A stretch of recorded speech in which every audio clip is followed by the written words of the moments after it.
All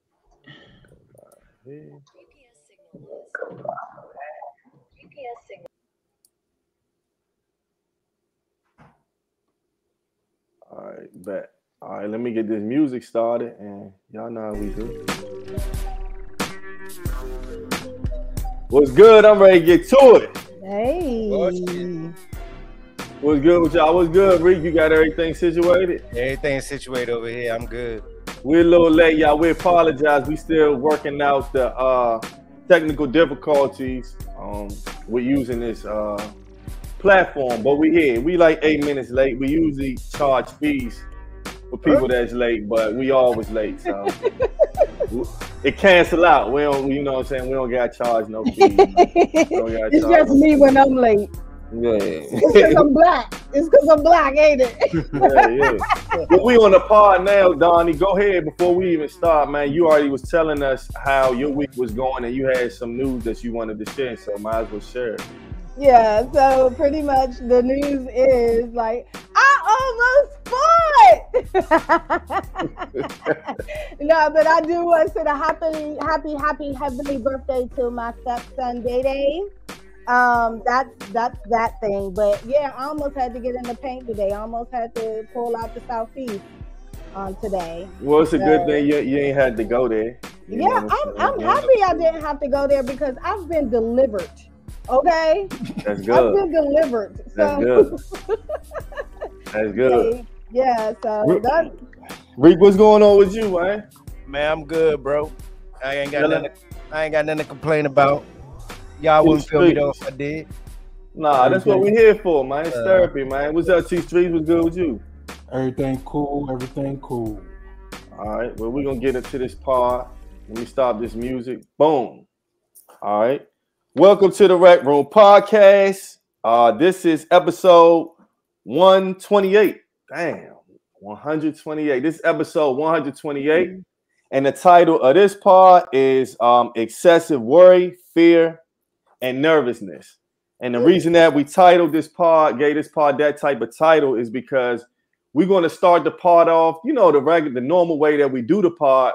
But after that, we're going to get into anxiety. We're going to talk about anxiety. We're going to talk about the causes of anxiety. And we're going to figure out if we've ever felt like we've had anxiety before, right? I'm your host. I go by E1. We got Miss Danya, the first lady in the building. Hey. We got T Streets in the building. Yep. And we got Reek in the building, man. What up? What up? So, you know, that's how we going, right? Now, if you just tuning in, you might not know the format of how we do the pod.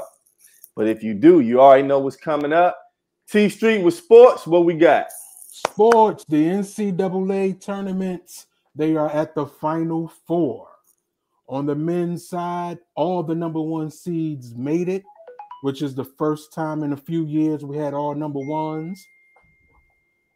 First matchup, you got Auburn versus Florida. Damn. And then you have Duke versus Houston. Now, to everyone, who do y'all have winning the tournament for what's left on the men's side? It's between Florida and Duke, bro. I want Auburn and Houston. Auburn and Houston, bro. Okay. I'm looking at, because of the injury to the big man Broom on Auburn, I don't know if he's going to play, but I'm going to say I hate Duke. I root against Duke at all costs, even though I think they're the best team. So I'm going with Florida. Damn. Florida? Yeah. Hey, that dude, what's his name? T? Junior? Last name Junior? That nigga's a beast. Yeah. So I'm going to be honest. I haven't been keeping up with it. I'm a little surprised in myself. And the reason I say that is because most of the time I check it out. At least, you know, some form of the tournament. This year I have not. I know that it's all number one seeds that have made it. If I'm gonna pick a team, then I guess I'm gonna go with Duke, man. I'm a Duke fan. There you go. Boo. I'm a Duke fan. Bro, you told me that you really a Duke fan. Why? Yeah. God damn it. It makes sense. You're a Laker fan, or at least you root for the Lakers. Well, no, I'm definitely not a Laker fan. But I do like I like LeBron. You know what I'm saying? Yep. So yeah. I like LeBron. You See, know? I like Luka, but now he's on the Lakers, so I hate him now. What? I don't like the Lakers. So whoever gets on the Lakers, don't matter if I'm a fan of the player, I don't like them anymore once they're a Laker. You don't like the Lakers? Why not, bro? Because I like underdogs, and they always won. They were Showtime when I was younger watching, so I always rooted against them. Yeah, that's Showtime. You right about that. All right. So that's all we got. That's the men. Donnie, you got an opinion on the men tournament? Who you No, got I don't even watch college ball. Okay. What your daughter think of the men's tournament? I know she watched college ball. I'm not particularly sure what she think of the men. She's just UConn for women. Yeah, my son, he's more he likes Auburn, so he's excited about Auburn. Okay, so Auburn. Yeah. Fucking hilarious. That's my son. Like he was telling me they going to the championship. I'm like, what the hell? I don't know nothing about no damn college ball. Don't get me to You representing your son right now. Y'all ever had something stuck in your teeth and y'all that shit is fucking annoying you? Yeah, bro. You know what? You need a toothpick or you need some floss. You need the floss stick, like the one that you can kind of like either use the pick or the my floss. head. I don't want nobody to see me digging in my teeth. Dude, you are human. I dig up my nose if I had to on here. Like, don't. Okay. Well, you know, you can always blank the screen and then blank the screen and do your thing. You gonna get me in red form. Oh no. You got like all parts of me. All right, for the women's tournament, we have 3 number ones made it and 1 number 2.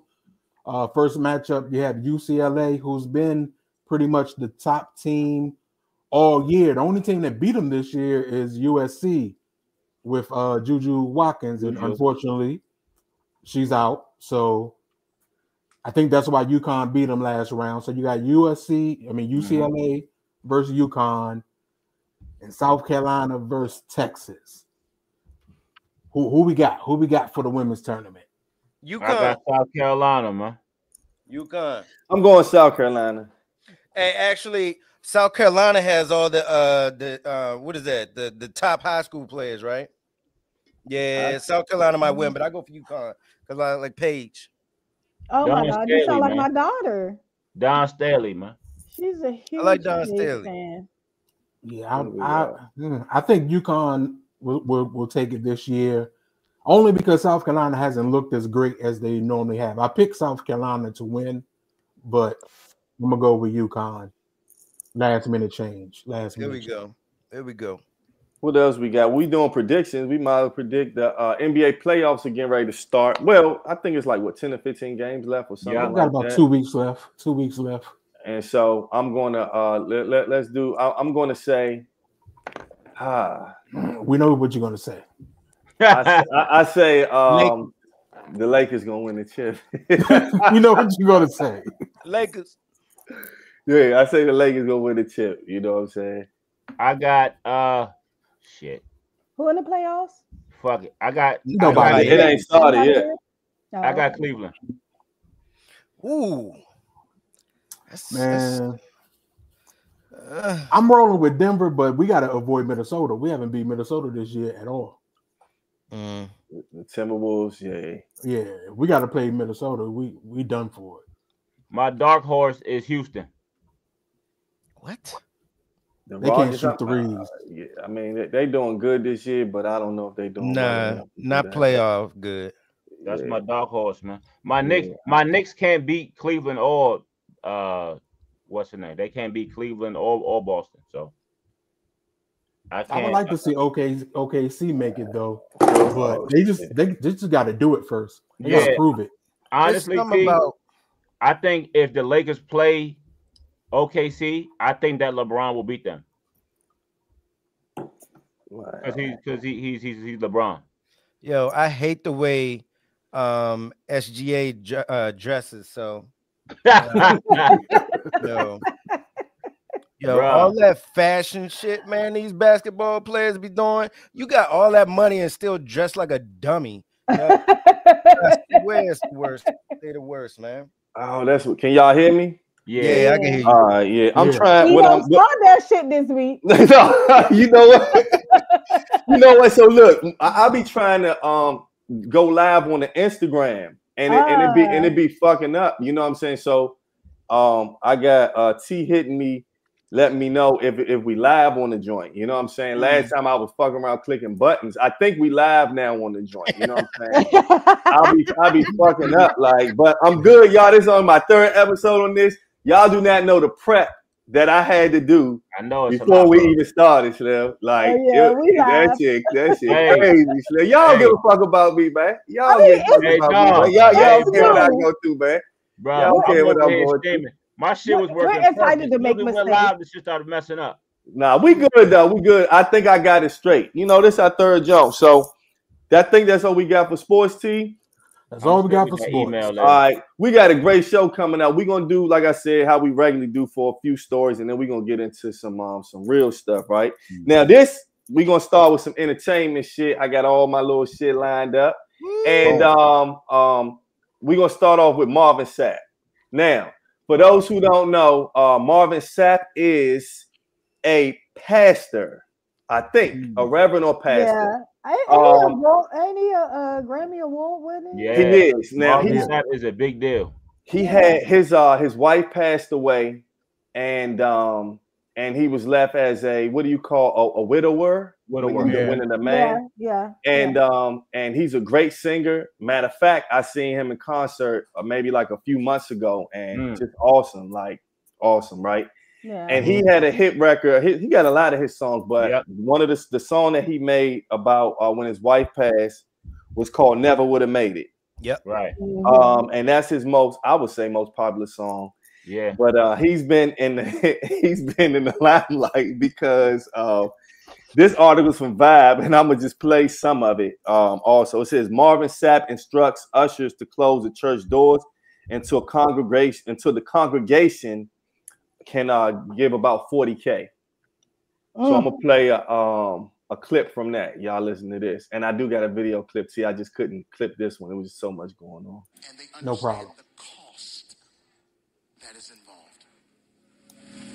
There's 1,000 of you. I said, close them doors. Ushers, close the doors. Close the doors.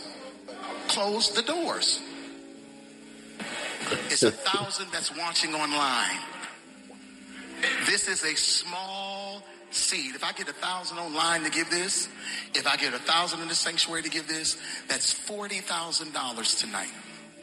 Now, everyone up here, we've all sold and seeded, but I need everyone standing up here with us, with me, to plant a seed of $100. Because again, it costs to sit up here. And this is what I need you to do. If you're giving electronically, or even if you're giving tangibly, I'm going to have y'all come to the altar and give it, because I need to see 1,000 people moving. Bring them baskets. I want the baskets up here. I want to see the folk. Y'all start moving. So he was going pretty hard, right? Yeah. And so basically this happened. This is not even recent. But you know how social media is. Anytime. Anytime, right? It just happened to catch now. And people, it's been a lot of memes. It's been a lot of jokes. And he also he's basically trying to say, in his defense, I'm gonna play the apology, but he was basically saying that it wasn't like that. It wasn't. He said that he may have been a little animated, but he was just saying that he was asking for the money like you do anything else, and this wasn't even his money. It wasn't even for him, basically. Yeah. So before I play his apology, when y'all first heard this, what was y'all thoughts? I mean, because I grew up in church, I kind of understood that is kind of like the call. They do close the doors, offering, tithes and offerings due to security reasons. However, I think because it was nudged on a little more, close the doors, it did sound as if you were demanding, and then it's almost like it make you feel, if you were sitting in that congregation, that you were obligated to give. A lot of people really don't have to give. So you saying there's 1,000 people in there and each one of them got to come and walk up. That may make you feel a little self-conscious if you decide that you don't want to walk up or you can't. So, I mean, I don't think it was done out of, you know, the way that everybody is putting it, but it does look bad. Yeah. Just to piggyback off of what Donnie was saying, I mean, I was an usher in church. Every time we did You used to wear the gloves? Yeah, used to wear the white gloves. Hey, look. And then every time it was offering time, you close the doors of the church.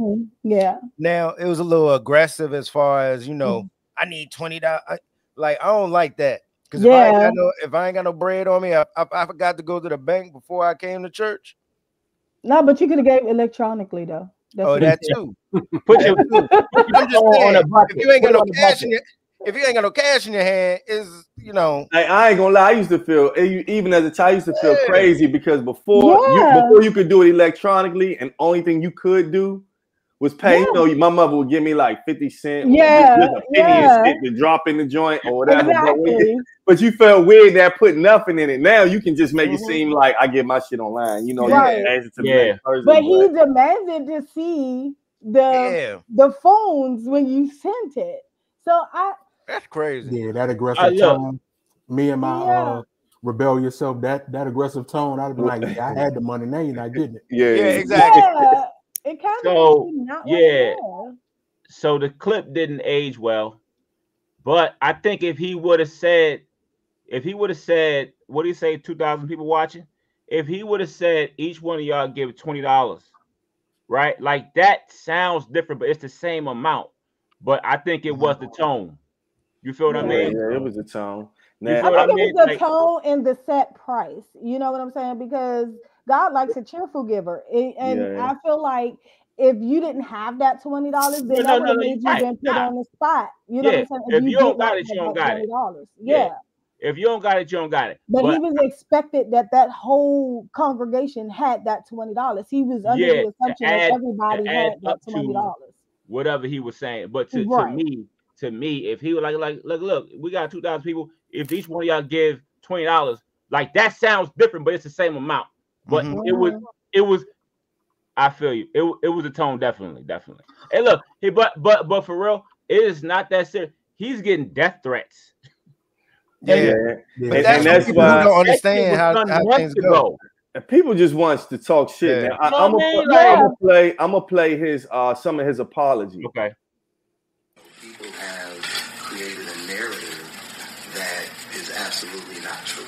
Number one, the narrative was created, excuse me, that I raised the money at my church, that I kept the people at my church hostage until I raised $40,000 for me.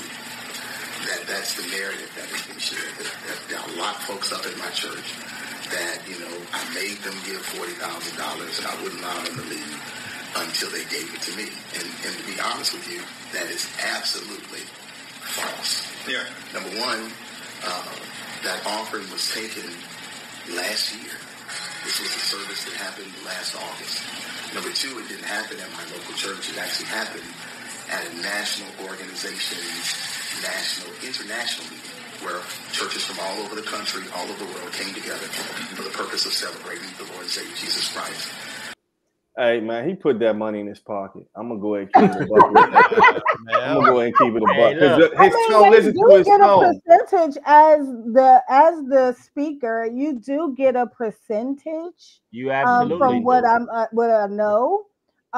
So it's not saying that he didn't get anything. He got something out the deal. You know what I'm saying? He ain't need it with nothing. I'm talking trash. As a, you know, to run a church, it does take money, right? For sure. And then sometimes we get into, okay, well, how much money should a pastor get? Should a pastor get as much money where he can afford you know, super expensive things? I don't go that deep in it in terms of figuring that part out. But you do have to pay to but it's sometimes how they talk. I think it's all about how you say, because it's not only Marvin Sapp who talks like that, but I've been to churches where they don't, where they kind of still speak a little, I can't explain that aggressive, but it's like almost like to make you feel like I better give something. I know I can do better. Yeah. I that type shit. I don't be feeling that. You know what I'm saying? I understand though about keeping the church lights on, and I get it. It's also a perspective of, yes, I'm preaching, but you guys don't know the business. And business wise, the electric bill was this much, and we didn't have that much to pay it. Sister such and such, we really trying to help her because she got put out her house. And they don't say that part. So sometimes I think the aggression comes from things business-wise that they know they need to take care of. And so it comes out, you know, it's hard to relay it in the way that they, you know what I mean? So I try to give grace and everything because I try to look at it for all positions. I'm not in that position. I don't know what it feels like to run a church. I don't know what it feels like to be a pastor of a church. And I know a lot of things take place. At the end of the day, anytime money is involved, it becomes business. So now it's your place of worship, but your place of worship is a business too. So you have to handle business. It's hard to tread. So it's hard for me to, I don't really want to super judge it, but he did come off a little crazy. I will say that. But you know, you got other pastors. I didn't see 3 follow-up videos that have kind of like made a sermon out of it. You know, people laugh. I mean, man, I see on TikTok, it's so many memes, and I mean, so not memes, but so many little skits, and it is funny though. You know, pastors are really going in because they're feeling like his delivery about, you know, that specific situation was very, very wrong. Nobody should make it, because that's the reason why a lot of people stop going to church. For real. It is, and that's a whole nother subject. Because I'm gonna say this, and then I think that, and I don't think this for everybody, but this is my opinion. I feel like when sometimes when people say I don't go to church because of this and stuff like that, I feel like that's an excuse sometimes. I feel like it's easy to, this the thing, like you got to put work into anything you do. And I just feel like that when it comes to going to church, the easy cop out is I don't like how people act at church. Church folks are this, church folks are that. But there's a gazillion churches. So sometimes you just have to go, if you're interested in church, you have to go to different churches until you find a good church home. Because it's not always about the church, it's about the fellowship. You know what I mean? Sure. People say, oh, I can get God from home. Of course. I mean, you can work from home. But there's a lot of stuff that you can do. But I think sometimes it comes from a people that have a lack of wanting to put in work. And everybody wants things easy. And it's easy to wake up on Sunday morning and say, man, they be bullshitting in church. I'm going to just stay here and watch it online. Well, do they really be bullshitting in church, or do you just not feel like getting up? No, they don't feel like getting up. You know what I'm saying? It's a difference between being at home and at church, because you can watch online, but it's a different way the spirit moves. It's a different feel. For sure. Yeah. For sure, dog. For sure. You know what I'm saying? So that's what I'll say about that. And then Rick Dog, we got a little bit of politics. We got a little Cory Booker joint. I don't know if you got the article up or look, not. I got the article up, but God bless, man. It's something else other than Trump, man. I deal with anything any other day, but God dang, thank you for not being a Trump article, because I'm tired of hearing about it. I know, I can dig that. I'm tired of hearing about this bomb. So Democratic Senator Cory Booker mounted a historic protest on the Senate floor across 2 days, warning against the harms he said against President Donald Trump's administration is inflicting on the American public. The New Jersey Democrat spoke for 25 hours and 5 minutes, according to his office, breaking the record for the longest floor speech in modern history in the chamber. Booker, 55, surpassed the late Senator Strom Thurmond's speech that lasted 24 hours and 18 minutes. Booker said that he was speaking in spite of the previous record holder's remarks against the 1957 Civil Rights Act. So it wasn't just I don't want to take all the shine away from Cory Booker, but he did have assistance from Senator Asa Brooks and some Senator Warren. Because you know you still gotta go to the bathroom. It's 25 hours. No, you can't do that alone. But he was able to block Speaker Mike Johnson from doing a couple things, and I think it was a good look for him. You know, it also shed light on the what is that? The even what is it called when they just take hold and start talking for hours? Shit, it's a process they do in Congress, but whatever.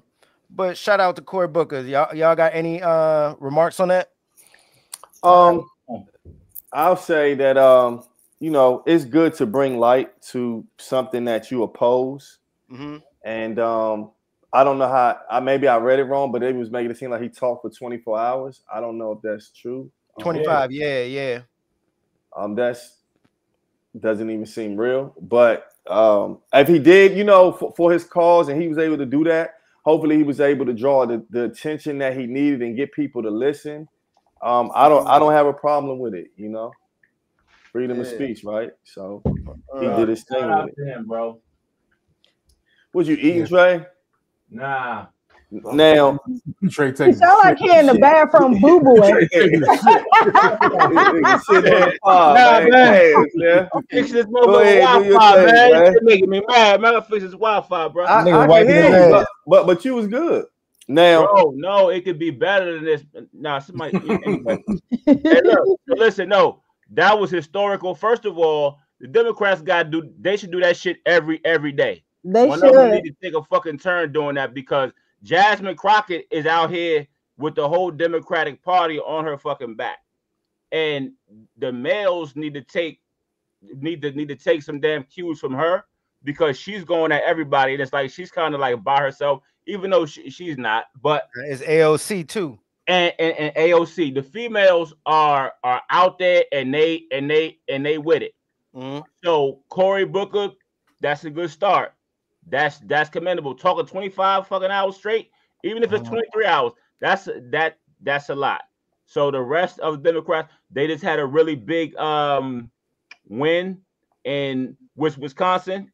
They flipped a Republican seat when Elon went out there, paid millions of dollars to try to get this guy to win. So that's how important it was. Yeah, it was a Supreme Court seat. Supreme Court seat, yes, thank you. So the Democrat sponsored lady won, which nobody thought that she would win. But this is the backlash of what we're seeing daily from Trump and from Musk. Now I'll say this. I had to say this. No, you're gonna get that fine. That's what I wanted to say. So we got one more article before we go to until we get to our topic. We want to talk about crazy Kanye. I call him wanting people to think he crazy. I think he does have issues, but I think a lot of this shit make my butt itch. He do a lot of stuff that's you know. So anyway, he had an interview. Who was it with? Academics? DJ Academics. And do you know if it was this on Academics platform or was it just he released it on his platform? I don't know if it was originally released there, but he did eventually release it on his platform. Okay. So this seemed like an impromptu interview. It looks like they was just at a hotel. It was probably one of the things where Kanye was basically, I'm just guessing, he probably was like, you can interview me, but you're gonna do it on my terms, where I say, because that's not the spot where he had to fly out to him. Yeah. Okay, yeah. And they was just at some random spot.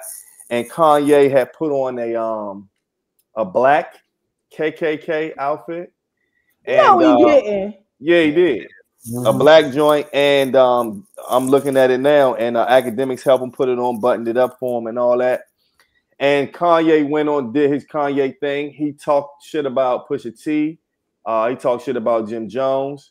He talked shit about John Legend. He said John Legend wear sweaters in August in Barbados. So do you, motherfucker. He said Jim Jones basically hustled him, and Jim Jones got $2 million, and Kanye didn't get anything. And he just went on a rant and basically said he's better than everybody, like he always say. He said he's more godlike than anyone. I think it's all a show. I don't know if what he has coming out. I don't know. T, what you think? He has an album out. He has an album out already. He's promoting. And he think that's going to promote his album in a positive light. Terrence, that's Rick Boy. Hey, T, my boy and Kanye should never be said in the same sentence. He got an album out. Well, what you mean? Not the one with Ty Dolla $ign. You mean another? Nah, he has an album out. Been out for like 2-3 weeks. It's called Bully. What? Really? Yeah. It's not on streaming platforms. He's doing this. It's not on streaming platforms yet. You listen to it, Rick? Hell no. And look, you know what? No. All jokes aside, man. Look, I'm not for the jokes in 225. Not to say we not joking here, but like I'm done with like the celebrities and all this bullshit that they doing these days, especially Kanye West, man. Hey, I'm shutting the door on this clown in 25 and every year beyond this year until he gets help, man. Like I wasted my time and watched that whole interview. And it was probably one of the dumbest things. And fuck you to academics for platforming that shit. For real? Come on, man. Why? And he's agreeing with everything. Oh, yeah, Kanye. But that's what academics do. But still, you're not a real journalist. You just a stream boy. Not a stream boy, or you just a dude that's just a yes man. Yeah. You can't even combat with anything he's saying. You just sitting up there. Oh yeah. Oh, I feel you. You know, you right about that. Like, come on, man. It was whack, man. It was all for content, all for hits and likes, and all for money, man. And everybody's using Kanye. What everybody needs to do is shut the door on Kanye. Shut the door on Kanye. Shut the door on 50 Cent. Shut the door on Jim Jones. I'm tired of hearing these Bammers talk, man. They terrible. And academics. Hey, Jim Jones, my man, dog. I like Jim Jones. Hey, no, that nigga E love Jim Jones. Jim Jones, my man, Slim. If you ain't talking about no free, like how to get us free, man, I'm shutting the door on you in 25, man. I'm tired of that. You done with it, Reek? I'm done with it. Done with the ignorant shit. I'm done with the ignorant shit, man. 50 Cent telling people in Louisiana to vote for something against their interest. Republican dude, yeah. Yeah, exactly. Yeah. Fuck that dude, man. Fuck 50, man. Fuck all his TV shows, all that bullshit. Fuck Kanye. Man, and you love 50. You was a 50. 50 was your man. That's how you feel. This how I'm rolling in 25, man. Fuck the graduate, all of that, man. Late graduation, all of that, man. That's kill what I'm talking about. Hey, I've been done with Kanye since the slave comment. I've been done with Kanye for like 6 years, bro. So you know what I mean? It's just Look, T was done with him since Yeezus. Yeah, since Yeezus. Oh, you was done with him since then? I was holding on.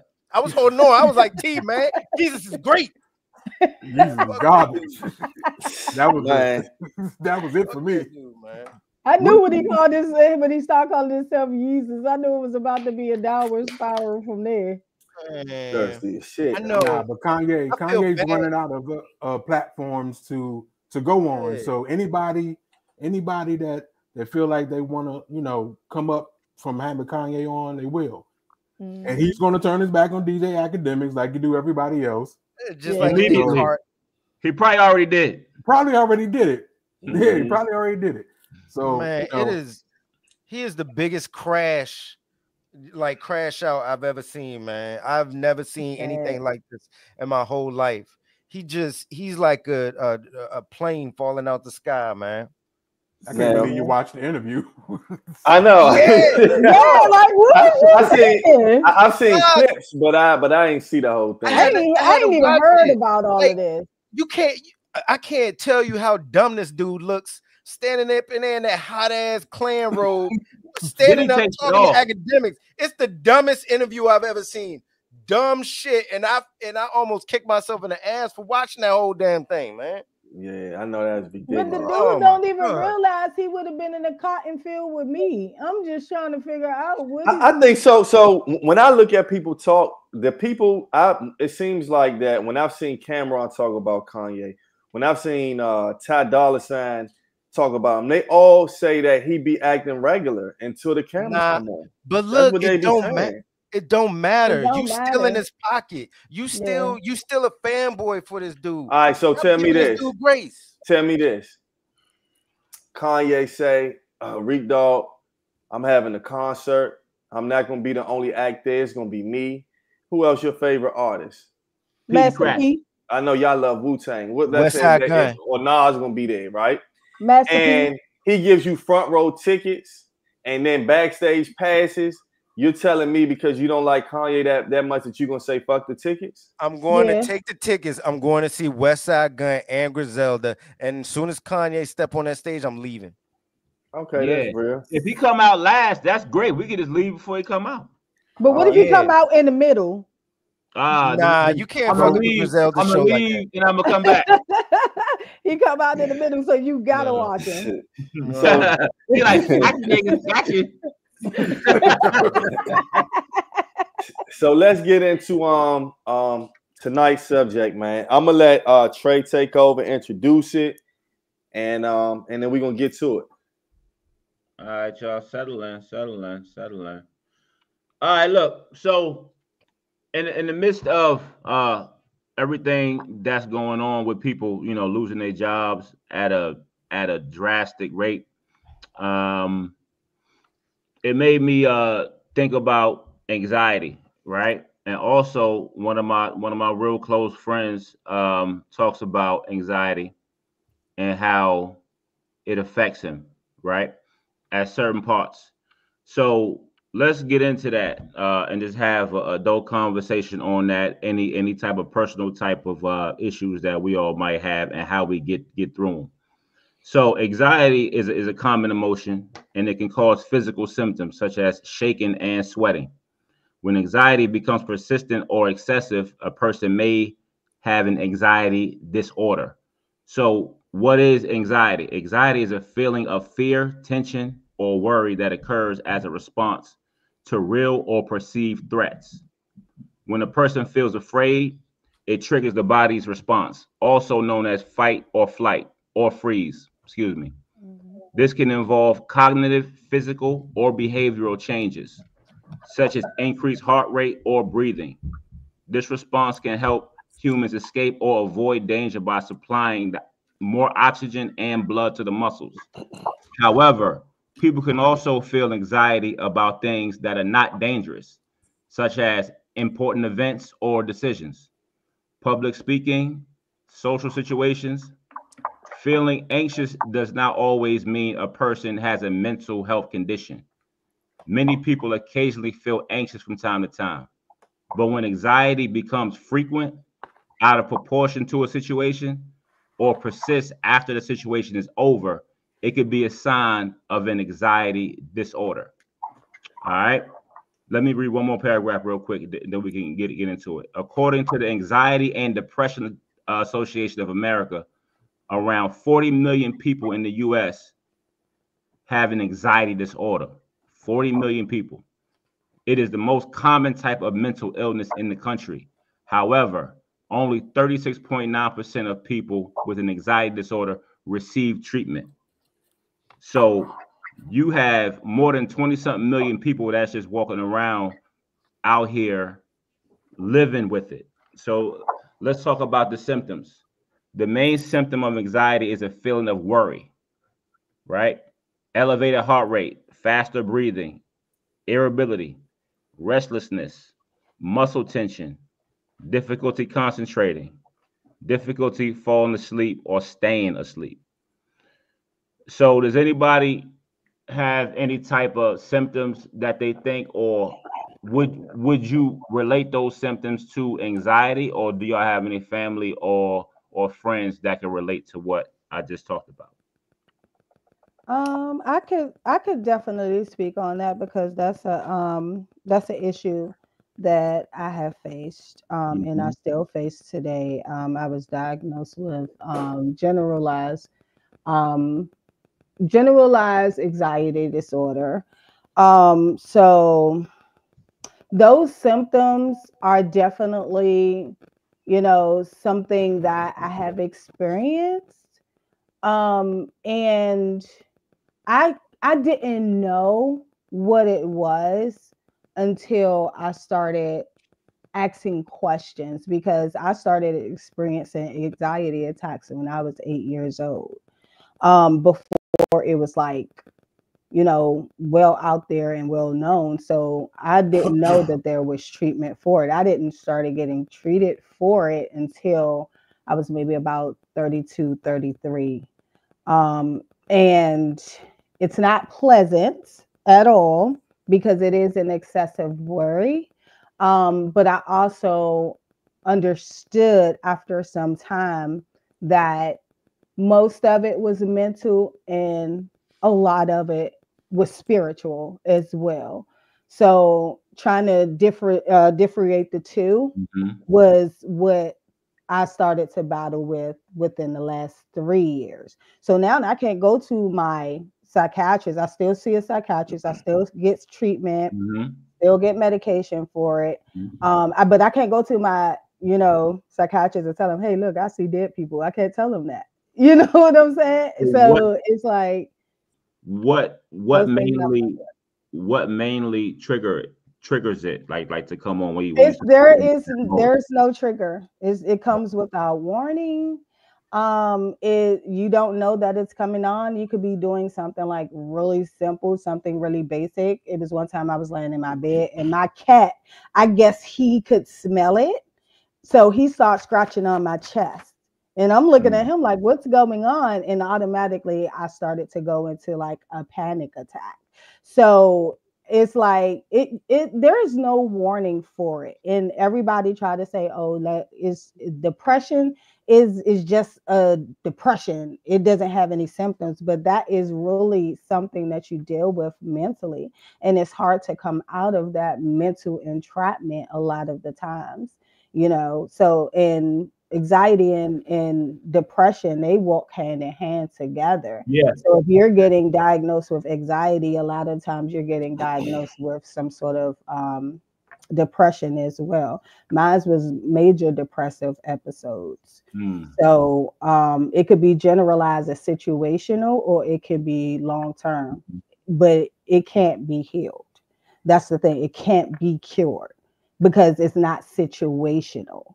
So anything could be considered as, like depression, like you not cleaning up, or you just, it doesn't have to look like depression.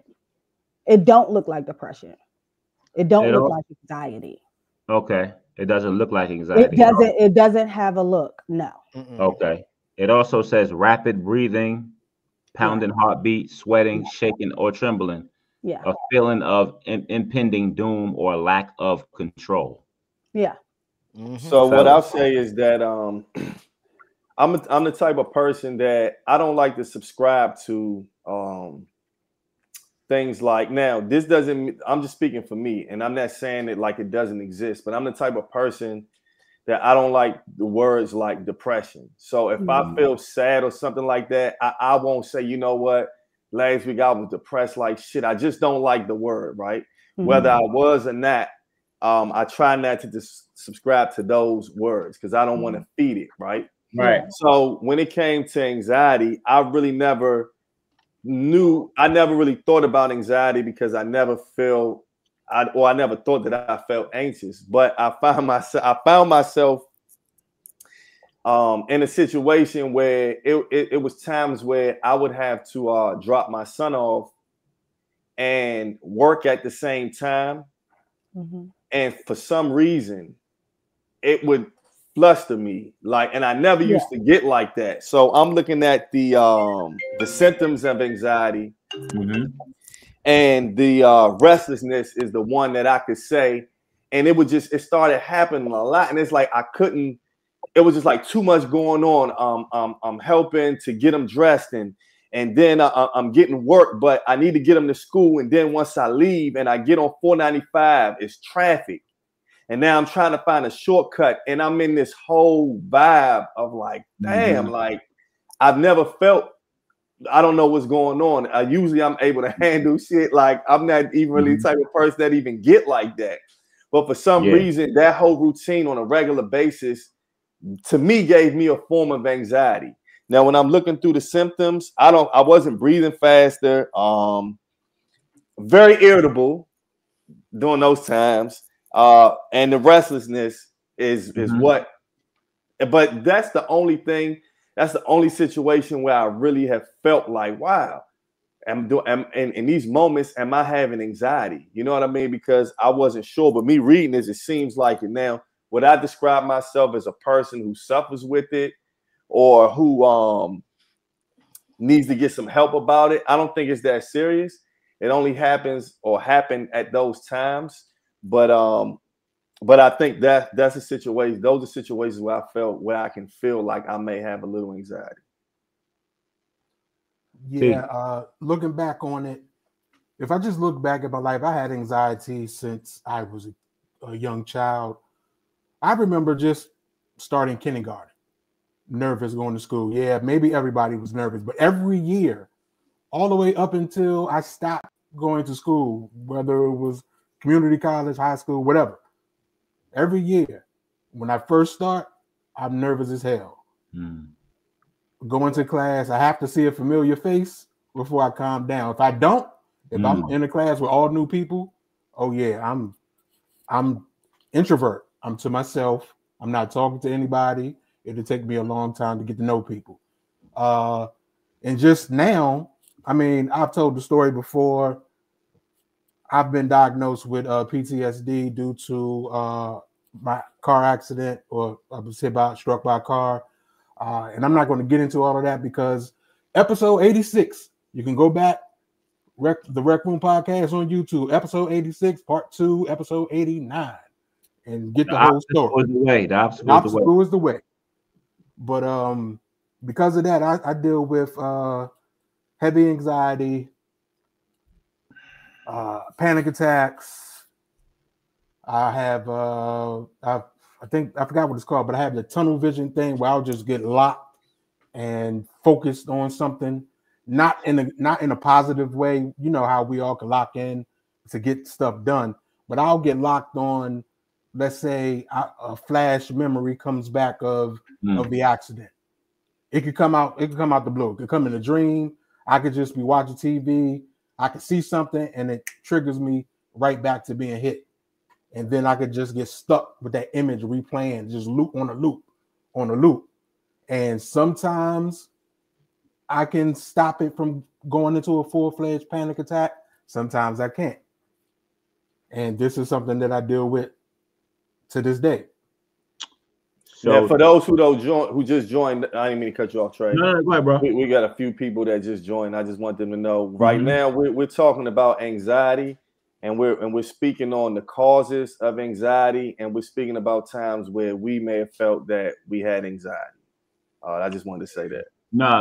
Yeah. So thanks, E. So what Donnie spoke about real quick, she talked about she was diagnosed with generalized anxiety disorder. People with GAD have persistent, pervasive feelings of anxiety or dread that they do not have a specific focus. Okay. T talked about two different types of anxieties that I'm looking at right now. He talked about the panic attack version, and then so they had the panic disorder, where people with panic disorder experience frequent or unexpected panic attacks. A person may have specific triggers, or they might not know the cause. Then it says specific phobia. Specific phobias are a fear of a particular object or situation, such as heights or spiders. Unlike any other anxiety disorders, phobias focus on one specific trigger or event. So, Reed, did you have anything to add to it? Well, just like Donnie, I probably suffer from the same affliction that she does. But I take medication for my anxiety. So, I mean, some of the things that you have to do to kind of combat these type of issues are you have to go see a therapist, number one, which, I go see a therapist for. my issues. So, and honestly, everybody should go see a therapist anyway, because everybody's dealing with some shit. But you know, and just like Donnie said, anxiety and depression go hand in hand.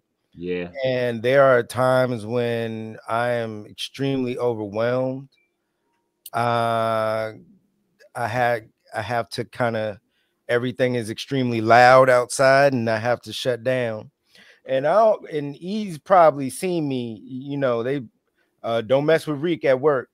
Those are the times that I'm going through it, and so I gotta shut down, and I really don't want to talk to anybody. I gotta either leave the room or but people don't know that, and I really don't You feel used like to do I that in have high school, to. though. You used to do that in high school. You used to do that in high school. Your friends know, buddy. Yeah.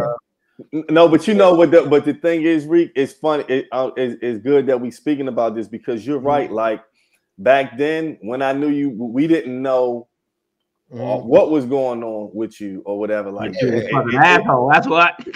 Because Rika come in and be the most joking person in the world. You know what I'm saying? And then the next day, he don't want you to say shit to him, and you don't know. You know what I'm saying? Like, but you know, as a friend, it wasn't something that we zoned out and was like, Right. we just took it as that's Reek. You know what I mean? Like back then, I didn't really know what the issue was until later on, when I started seeing somebody, and they was like, well, yeah, I think this is going on, and I think that's going on. But there are certain times where there's extreme stress, and I you know what, I'm shaking, and you know, my heart rate is elevated, and like I said, I take medication for it. Sometimes you just gotta calm down. But yeah, it's an issue. But you have to, like I said, see a therapist to get the tools to kind of learn how to handle it. And that's been helpful for you. I want to ask you a question about that, Reek. Donnie said, can you let her back in? No, I'm mad right now. Hey, real quick. So Tata she's in the comments. She says that her anxiety and depression has gotten worse over the last couple of years. I would want to ask Donnie, have you I'm sorry, not Donnie, Tata, have you seen anyone to try to help that? She also says that's how she was yesterday at work. She had to leave and go sit in her truck because she had a mild panic attack. So Reek, back to you real quick. What age did you start getting help for your look, I ain't gonna throw my age out there, but I was much older. So I was probably in my late 30s when I started getting help. But I really didn't start taking medication for it until I was in my 40s. But I mean, if it's getting to a point where you gotta leave work and go sit in a car, you gotta see somebody about it. Or because that could lead to some other health issues later on down the line. It definitely can. And at the end of the day, you want to be the best person you can for the whole world. You know what I'm saying? Because if you show up at level 0 when you should be at level 10, you're not helping anybody, and you're not helping yourself. So at the end of the day, when you wake up in the morning, you should say to yourself, I want to be I want to be the best representation of myself, so everybody can see like me at 100%. You know what I'm saying? Because that's what the world needs. So I suggest anybody, like I said, you know, I tell anybody, go see a therapist. Make sure you do your research on who's on what they're good in, or what if they're good in whatever. But just make sure you do your research on who that therapist is. Donnie, it's called silence. Don't worry. It's all good. We talk after the pot. Go ahead. Look, I don't like how this disorder says, because this should remind me of somebody. It says social anxiety disorder. That's me. Right? Social anxiety is a fear of negative judgment from others. A person with social anxiety may feel others are evaluating everything they do, or that they will be embarrassed or humiliated if they interact with people. This can cause a person to avoid social interaction, or only certain types of interaction, such as talking with strangers. I mean, let me not say that.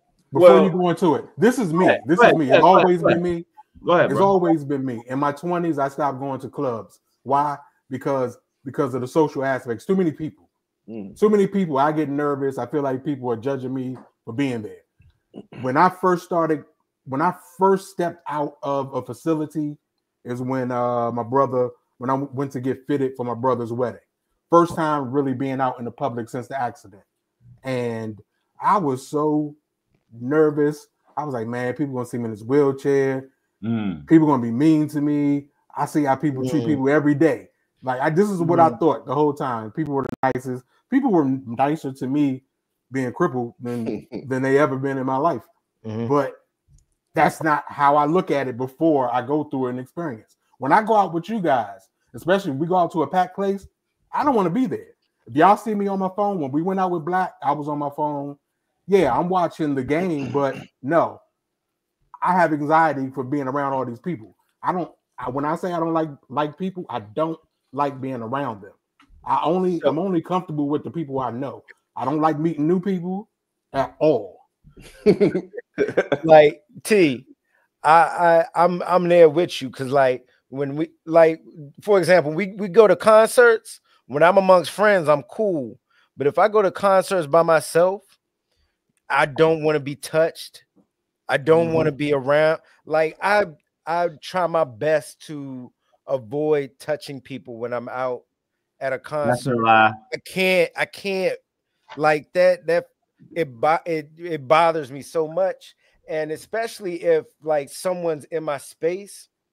Yo, I'm mad irritated, man. Yeah, I'm a too many people. As I got older, I start feeling like the too many people thing. I'll walk somewhere, or like say a lounge or something like that, and I get in that joint and there's too many people, I will walk out. You know what I'm saying? I'll just be like, dog, it's just too many people. You know, I can't do it. And then it's like, I done got time to, I just can't get my foot in when it's too many people. So I don't know if that's anxiety, but I know that I can't do that. Now, Trey, I wanted to say this. You've been reading the articles and you've been asking a lot of questions about it, but you haven't spoke about it yourself. Have you? Do you suffer from any of this at all, or no? Man, look, this shit right here got me mad because when I read it, I immediately thought about myself, but like you said, E, I don't claim it. You know what I mean? And I'm really strict with myself with that. But when I started to chuckle as y'all was talking, because this shit said intense self-consciousness. That shit just smacked me in the face. Right? I think I'm very self-conscious, but not in a negative way, like in a positive way. Right? But it took time for me to get that way, because once my sister transitioned from cancer, I was in a really, really dark place.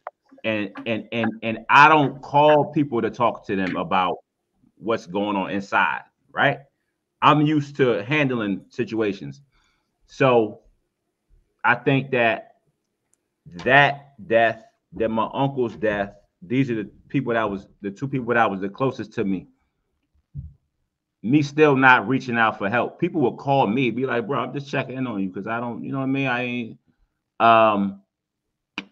instead of me imploding, what I did was I found running. I just started fucking running. You know what I mean? Like, I lost like almost 100 fucking pounds, but what that shit did for my mind, it helped me to gather myself and to be a good father for my children. You know what I mean? So, but everybody responds differently. Yeah, everybody responds differently. And also that sounds like you needed to refocus. Because spending a lot of time thinking about something that's that might be like killing your spirit. Not to say that the death of a loved one is not like, but you can't think about the loved one. But it's almost like refocusing yourself. All right, let me run. You can still think about it, but you're also thinking about, let me run this extra mile. Let me do this. Like, let me get through this so I can get back home and not fall out. Bro, that shit got me through the death of my best friend with COVID. I didn't even cry at the hospital. I cried while I was running because that was like a medication for me. Right. And it was just like, I've never been the one to call and reach out. That's just personally, I just never did that. But how I deal with things, I just internalize it, and I'll make sure I don't do negative shit. I'll go hit the punching bag. I'll go, but I can do it, and I can get myself out of those dark places. I love you guys because y'all are way more transparent than me, right? Like you got to catch me, then I'll start going on my emotional rants. But you guys to do that shit like smoothly. Like E could say, "Oh, no, I was I had anxiety about it," and I'd be like, "Damn, I want to talk to him about like why he would say something like that." But he'll be just so transparent. That's why shows like this are dope, because we laugh and joke, but we go through real life. It's just how you respond to it, right? How T can respond to certain things, right? Reek, like I found out certain things about you I ain't even know about. Hey, don't let that fool you. I am not open about nothing, man. But it's something that you really have to work on. But your transparency now, though, right? It's gonna help somebody else. Yeah, exactly. But being in this position, I mean, you have to at least show something. For because you can't be sitting up here. Oh, I'm gonna keep my mouth shut. But like you said, you never know who's listening, and you never know who's helping out. So sometimes you just gotta just let it out, man. And it's nothing to be ashamed of. Yeah, it's nothing to be ashamed of. It is life. It's a shame. Being ashamed of it, like, is going to cause you issues down the line. It's going to cause you more stress. And once again, stress causes health issues, man. And you don't affects your children. And it affects your children because you're not being your best self. You're not being your best self. It affects your relationships, your work relationships, your personal relationships. You can't deal with that. No, you don't want that. Now, I was gonna we could go on for this for a long time. I was gonna get into the Ask the Rec room. Is that okay, Trey? Yeah, let's do it. All right. So Ask the Rec room is a segment of the pod where we get our listeners to DM us. So follow us on Instagram at the Rec Room Pod. Follow us on TikTok at the Rec Room Pod, and they'll give us questions or scenarios that they would like us to talk about. And the name of this segment is Ask the Rec Room. And I have a clip that I'm going to play that's going to introduce us to the Ask the Rec room. And here we go. This mental health language, it has just gone too far. Labels like trauma, ADHD, anxiety, depression, they were meant to help us understand ourselves, not become your entire identity, but somehow along the way, we've stopped using diagnoses as tools and started using them as personality traits. And here's why that's dangerous, because when you over-identify with a diagnosis, it stops being something you manage and starts becoming something that you reinforce. Instead of, I live with ADHD and I'm learning to navigate it, it becomes, I can't focus on anything because I have ADHD. Instead of, I've been through trauma and I'm working through it, it turns into, I can't trust anyone because of my trauma. And once that happens, you start building your life around the label instead of beyond it. Your choices, your relationships, your expectations of yourself, they all start revolving around the diagnosis instead of your actual potential. You stop trying new things because your anxiety won't let you. You avoid hard conversations because your trauma won't allow it. You lower the bar for yourself every time because ADHD makes things too hard. And eventually. So that was yeah, y'all like that, don't y'all? Hey, Yeah, dog. you know what I'm saying? Y'all like that shit. You know what I'm saying? Y'all like that shit. It took me a little minute. I'm gonna have a discussion with y'all, but it took, but you know, I got it done, man. But go ahead and elaborate on that, advice, right? So basically, I love that clip because not anybody that's on this panel, on this show, right, based off of what y'all spoke about, define themselves by the events that happen to them, right? Like you're proactively trying to get better. A lot of people stay in that diagnosis, like, oh, I got this, so I can't do this, right? Or this is not going to allow me to do this without even trying. You feel what I'm saying? So the question was, do we define ourselves by our diagnosis? A lot of people prohibit themselves and limit themselves when they're not even really going through an event, but they'll use that event to prohibit them from going forward. You know what I mean? So do y'all feel like a lot of people define themselves by their diagnosis as an excuse to stop trying other things, or how do y'all feel about that? You have people that do that. You definitely have people that do that. A friend of mine who suffered a stroke, probably a pretty bad stroke, maybe a month or two, either before or after my accident. Mm-hmm. He kind of goes through that now, where he blames everything on his situation, and it's hard on, you know, his family, his siblings, and so, you know, it happens. It happens. For myself, I just couldn't. There was no way I was going to allow for that accident that physically broke me to debilitate me for the rest of my life. I had to move forward, and it was hard. It's still hard. But in the beginning, that first couple years, it was very hard because physically everything hurt. Setbacks all the time, surgeries. Every year, I seemed like I had to have a surgery because the prior surgery didn't heal correctly. So it was a lot, and it was a lot of times where I couldn't see the light, but I still kept moving forward. I was like, I can't let this define me. I'm meant for something greater than this, and this is supposed to teach me some type of lesson. There's a lesson. There's a reason why God allowed for that hit and run to happen, and for me to survive it. So I just had to keep moving forward. I think that all scenarios are different. I think that all people are different. Some people are stronger than others.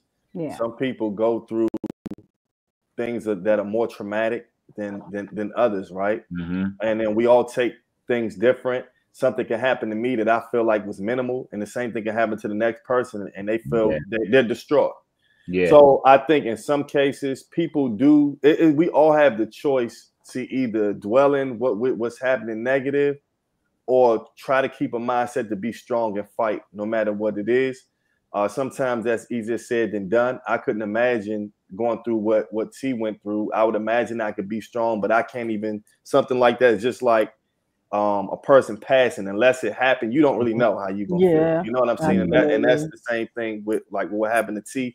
I would have to go through that to even, you know what I mean, like to even relate, right? So I don't want to speak on people about who's strong and who's weak and stuff like that, because I can't do that. But if you're asking, do some people let that define them? Of course, yes. Some people do like to dwell in a negative space, or it feels more comfortable to be a woe is me type of person. And then there's people like T that you go through stuff, but then you rise out of it and you get strong and keep it moving. So it just depends on the person, their upbringing, their mental state, all of that. Yeah, I mean, with me, you know, At first I was embarrassed. I was embarrassed with, my mental health situation. Then I was embarrassed, with my back issues and things like that.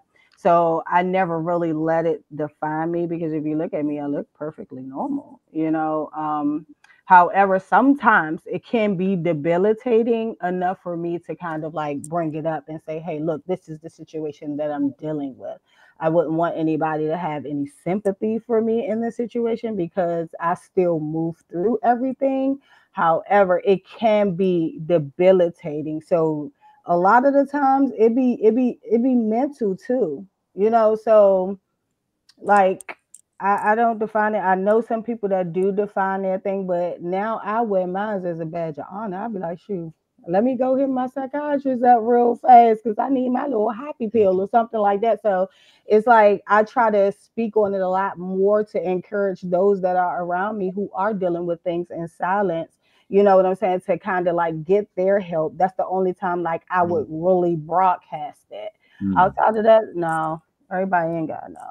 Everybody don't got to know. Donnie, I think that the right man can change all that. Go ahead, E. I don't have anything unless I didn't Vic don't solve everything, Trey. You know what I'm saying? Hey, we killed that thing. Then you know what I wanted to say? So on Instagram, if y'all don't follow us on Instagram, follow us. I had put up a post saying that there's a giveaway from the Lonely Cloud hoodie brand, right? And I explained on that post that there are a few things that you have to do to be eligible to receive a free hoodie. And one of those things is you have to tune in to 4 pods in a row. You have to give a greeting, and then you have to share the pod, and you need to subscribe to our YouTube channel. So tonight, there was a check-in. We already know, Tata, you on the list, right? Tata said she did all that shit. 2 hoodies. Right?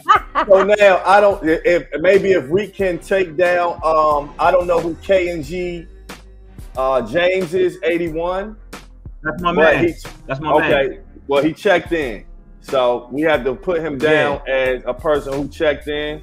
I don't know if he did all the other things, but he did. So we're going to go ahead and give him at least a 1 right there. You know what I'm saying? You know what I mean? So he need a 3X because he be in the gym. He you know what I mean? So those are the rules. Let me say something. Go ahead. Real fast. I'm sorry. I don't mean to cut y'all off, but I'm trying to do it. Go ahead. You do. Go ahead. Happy birthday, Logan. That's Tata's son. Oh, okay. Happy birthday. Happy B-Day. Happy B-Day. Happy birthday, Logan. I'm sorry, HR. No, it's all. You done it all tonight. It's all good. You know what I'm saying? So, I'm fucking with you. But so those are the rules when it comes to getting the Lonely Cloud hoodie. We're on Instagram. Follow us on Instagram at the Rec Room Pod. Follow us on YouTube. Subscribe to the YouTube channel. Follow us on TikTok. We do this every Thursday. I've been faking with loading them to the Podbean so they on Spotify, but I'm gonna do that tomorrow so you can listen to the straight audio if you have Spotify, Amazon Music, and all that stuff. We also pod in person back here too, so we kind of do it all. We cover all the bases. As I always say, if you like what you hear, tell a friend to tell a friend. Everybody has a pod, but everybody is in us. Till the next time.